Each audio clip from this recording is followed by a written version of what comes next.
So I have talked about in slides, but as I've been listening to everybody's presentation this morning, I thought it's probably better to show you my website and talk a little bit about that in relation to what I'm talking about, which is plan to share. And in a little bit in touch upon what you just said there, all around copyright issues, but also in thinking about how you protect what you've got, and sometimes how that can help actually generate income.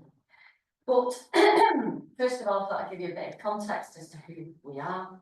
We are a digital archive and always have been. And although music is in our title, we don't collect music per se. What we are interested in is the social and cultural fabric around music, and why Greater Manchester, which has a musical heritage that flows back centuries, not just in the 19th, 20th and 21st century. We've got the first paid orchestra in the world with the Halle. From that, we grew the Musicians Union, which only happened because of those paid musicians. And we've got an even longer tradition with folk.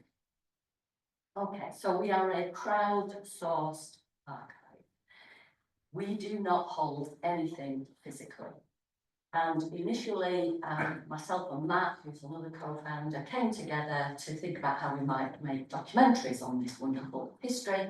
Realised there's never any money in documentaries either, never mind community archives, but we did feel that we needed something in which to celebrate that musical heritage. The difficulty being that nobody wants to fund a museum, nobody wants to fund a new archive either. Ask the existing archives that have been going for a long time, and they'll tell you that challenge is real anyway. And we wanted something always that was about democratising heritage. So how can we enable and empower everyone to tell their stories of music and how it's impacted their lives?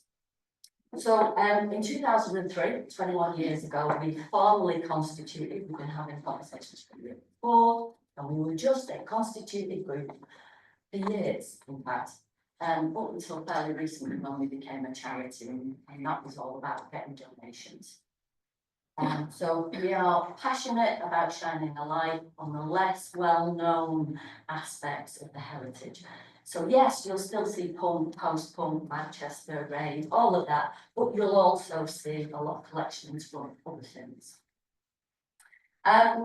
When we started out, digital wasn't a thing. We were in the new era of what we could do with online, but we were digital people. We were already working in digital film production. We had amazing web developers working with us. We were doing this voluntary, and to this day, we are still voluntary. We do it because we've got a passion to tell the stories and engage with people. Where we can, we'll go for funding, but I'll talk about that another time. So our biggest challenge, really, in the early days was, if you think about Napster, for instance, what they were doing in sharing music and allowing much broader access to music, it was all about copyright ownership and protection, which is one of the reasons we don't have music on our site per se. You can link a YouTube video. YouTube's got all of the necessary requirements in terms of sharing and paying for that. We haven't. So for us, in those early days when we set up our first site, we didn't have our first interactive iteration of that site until 2006. We were told you need to do really low res scans of everything that you're going to upload so nobody can steal it offline. Let me tell you, people will steal offline any which way you want because they can.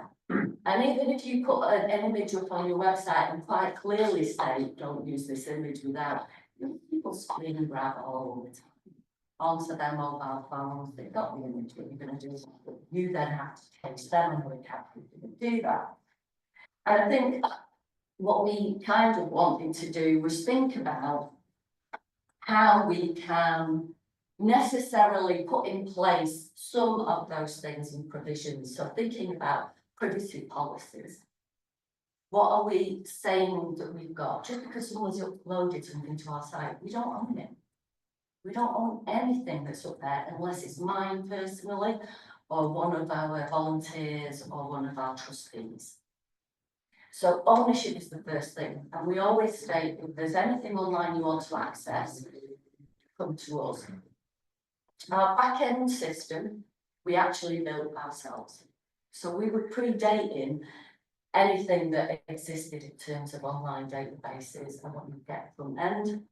And that's where having the right people around your volunteer team becomes really invaluable. So Ash has been our developer forever. He was doing the websites for Piccadilly Records, so we understood cataloguing and understood how to make things work in that context. But we wanted to make it simple because if this was going to be interactive for anyone to be able to upload items, then we had to think about that as well. So in that context, we launched our first iteration of a full interactive site that people could literally upload their own content, their own photographs. And in doing that, we also enabled them to give narrative about what the photograph was. And we were tagging specifically around Greater Manchester, because that's our focus on geographical spread. So you could tag an artist, you could tag a location, you could tag a venue, you could tag people. That makes it search our biggest competition, even to this day, because what happened in 2007, Facebook launched. And that is still a big challenge for us. Anyone who's running a website, getting traffic to your website, getting people to come to your website, even if it's got the most amazing stuff on it, is a challenge. So you also have to have a really good social media aggregation pushing out so that you bring people in. We do loads of community engagement. We've done this, that with the scanning days. We still do all of that as well. But it gives us an even bigger challenge in terms of thinking about how we plan to share that content. Because our privacy policy protects what's up on our website, but then we also share from our website onto our social media channels. So there's always a feedback loop. So if something has gone up and somebody didn't intend for it to be out on social media, they contact us immediately, we take it down. We've had the most recent of these incidents is somebody embedded a video from YouTube, which you can do. But there's AI out there trolling lots of websites looking for content that might be copyright. And one particular agency who was working for a photographer got in touch to talk about a photo that they'd seen on our site, and they screenshot the photo, and it was actually a still from the video, so it wasn't ours, it had been uploaded. We immediately took that down because that's our policy. Having a takedown policy is really important, because one thing you don't have as a community archive is funds to pay for rights to share and distribute. And at that time, that agency wanted £800 just for the fact that that image was shown on site. I just said, no, we'll take it down. And it's not actually ours, but we can tell you where it is. If you want to go and pursue it somewhere else, you can do that. So I think it's about thinking of all of those things. One of the great things about how we established and what's helped us massively is we learned as we did, because there wasn't anything else to draw upon. Nobody else was doing digital. It took 10 years for the Heritage Lottery Fund to catch up with us before we could even go to them for funding to do projects. So what we learned in that space was amazing, because actually that then made us a central repository. And that meant that we could work collaboratively with other archives who were doing music across Greater Manchester. And it meant that we could share what we'd learned with them, because they were physical transferring to digital. So the reason I pulled up the website, one of those projects is the Connecting Manchester Music Archives. And the challenge, I know this has come out of a couple of conversations already today, is that archives use different cataloguing systems. You don't speak to each other, and how do you, if there's somebody you're researching and there's stuff all over the place, how do you find it? So using what we knew about online databases and portals, because effectively that's what we are, we built a back-end database system for the Royal Northern College of Music, the Halle and the Henry Watson Library, who have at least half of their collection not in the catalogue. But it was about making space that we could then start to put digital assets that existed across the three archives in one place that I can search for. So it becomes another, if you like, another portal. So you can search for that. The other thing was around how we then share what we've got. So we had, I know somebody was sharing how we visualise what's in our collection. We've spent a lot of time working with a lot of PhD students. The great thing about music is everybody loves music, so people naturally come to us without us necessarily having to go out dragging volunteers in. Our longest serving volunteers been with us 19 years. This particular piece of research, which helps to visualise what we've got on our site, really useful for us because it helps us recognise where we've not got stuff and we need to. So that also helps anybody coming to the site looking at what we've got there more visually, because it can be overwhelming otherwise just looking at a massive archive of stuff. That can be just literally, we tag by the kind of content it is. You can search by date, you can search by band, you can search by venue, you can search by location. So there's lots of ways in which to search. But every time you think about whatever's up online, know that anybody can take it. There are so many tools and resources out there to your best intentions. That's the most that you can do, even when you're starting out. And what you were saying before, Lola, it's better than what was there before.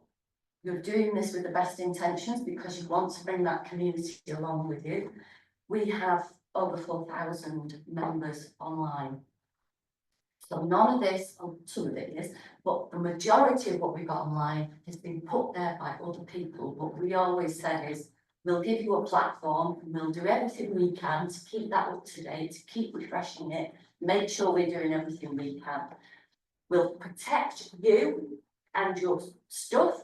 So we get approached all the time by TV companies, publishers, news agents, and also journalists asking for, you know, we want to have this, want to have that. So we always use that as a means of helping other people either generate income, particularly that have photographers, or in order to generate income for us, because we always ask for a donation to help with that service. But finally, I think I wanted to talk about in terms of what you can do in terms of how you represent. So I talked about that visualization of what our database holds, but what really drags attention, I think, again, I'll keep referring back to you because it seems quite relevant, is how you make that content come alive. Because having all of this stuff doesn't mean anything if you're not engaging people. So you've got people in terms of them putting stuff up there, but you also need to keep bringing more people in so that more content comes, because you know what's happened today becomes tomorrow's heritage. So we want always for that to be refreshing, and the way we've done that for a number of years now is through online exhibitions, and they can be specifically around projects we've done where we've accessed funding, or literally anybody can go up on our site and think, I'm going to pull a collection together and it's going to be my personal exhibition. And you can pull from those 32,500 items that are on there and make it into a digital collection. This also helps because they're then not taking it somewhere else.